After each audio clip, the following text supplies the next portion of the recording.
గ్లాసుడు వరిపిండికి గ్లాసుంపావు నీళ్లు పోసి శనగపప్పు వేసి సరిపడా సాల్ట్ వేసుకుని కొంచెం మరగనిచ్చిన తర్వాత ఎక్కువ మరగకూడదు. వరిపిండి పోసేసి కలిపేసుకుని ఇలా మూత పెట్టేసి ఉప్పడం పట్టుకోవాలి.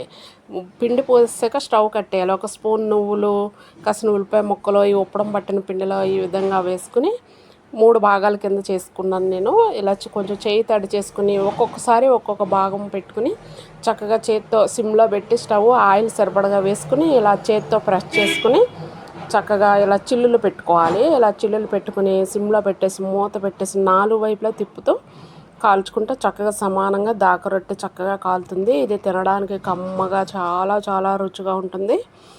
ఒకసారి ఇలా ట్రై చేయండి. చూస్తున్నారు అందరూ, వ్యూస్ వస్తున్నాయి కానీ సబ్స్క్రైబ్ చేయట్లేదు. మా ఛానల్ అందరూ కూడా తప్పనిసరిగా సబ్స్క్రైబ్ చేయండి. ఎక్కువ వ్యూస్ వస్తున్నాయి, సబ్స్క్రైబ్ కూడా చేయండి. బాయ్ అండి.